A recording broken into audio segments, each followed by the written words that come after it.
BrockWaySports.com. All right, welcome to our latest Swampcast. Kevin Brockway of the Gainesville Sun and Pat Dooley. And of course, we're getting ready to see Florida play 2 games this week that are almost must-wins. Certainly the game Saturday was a must-lose if you're going to play like that. Yeah, and certainly, you got 2 teams from the West at Auburn and Arkansas coming off the South Carolina game, which was disappointing to say the least. You shoot 27% in the first half. Still can overcome that, but can't make your free throws down the stretch. Miss your final 5 free throws. That's a recipe for a loss, even at home.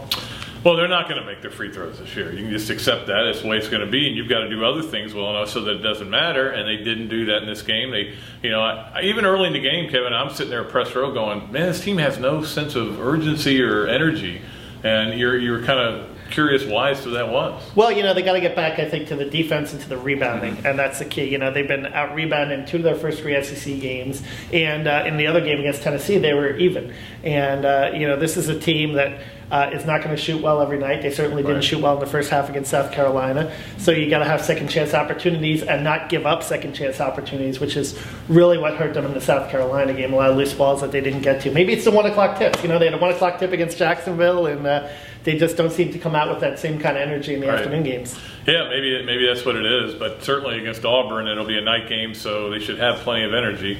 Although the cavernous stadium that we'll be playing in, I can't imagine it's going to be a big crowd there. Auburn may be the worst team in the SEC history, of all time. But it would be comparing them to other Auburn teams, I'm sure. But they're awful. And without their leading scorer, Frankie Sullivan, who did play in the FSU game when they upset FSU, that's been their best win. Which still makes no sense. Been their best win this season, but for the most part, Jeff Lebo had size issues in recruiting. Mm-hmm. This is a game where Florida should really take advantage of its size and its experience across the front line. Alex Tyus in the SEC tournament, remember last year, had a big day against Auburn offensively. This is a game that really sets up well for him and for Macklin and for Chandler Parsons if they just establish the inside game early. Patrick Young off the bench.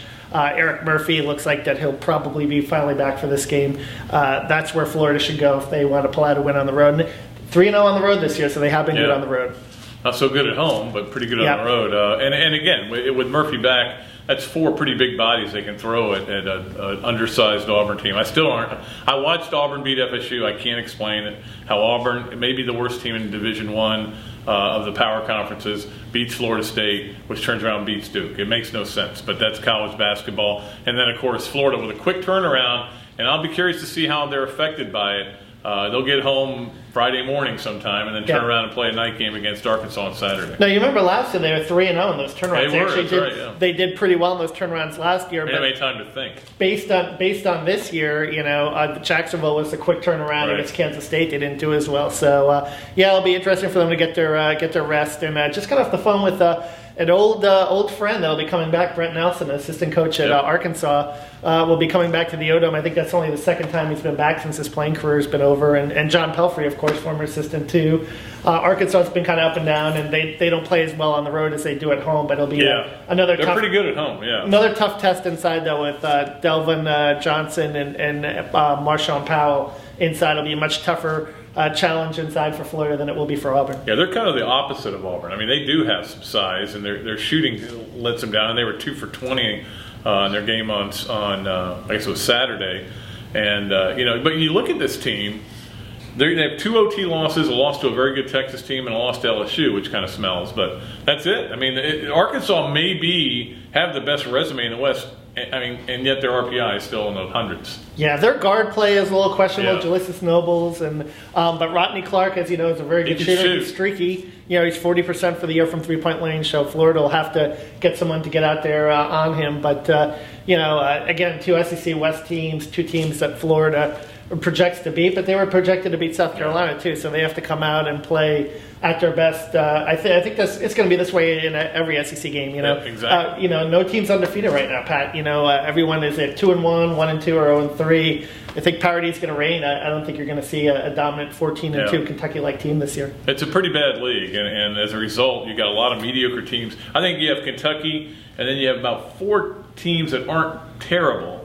Yeah. And then you got some really bad teams. So the key is taking care of business against the bad teams. Auburn's one of them. I think Arkansas is in that 4 or 5 team along there with Florida and maybe Vanderbilt that aren't too bad. They're not certainly great teams, but for them to get in the tournament, they're going to have to make some noise. So that's all it is, Kevin, is take care of business. Go beat Auburn and come back and win a home game. Yeah, I still kind of like Georgia, and I think they got that road monkey thing off their back. They went to Ole Miss, and they beat them by 20. I think they're a team that you still got to kind of watch out for as a team, and they have that win over Kentucky early in the season. So, but we'll see. I want to see. Yeah, they're a team. In fact, they have a big game. I believe it's tonight. Against Tennessee. Yeah, Tennessee. Let's see that game, and then I'll. But again, this is a season that's going to take a while to play out. And we'll continue to bring you Swampcast as it does. Until the next one, Pat Dooley, Kevin Brockway, the Gainesville Sun, saying so long from the Sunshine State.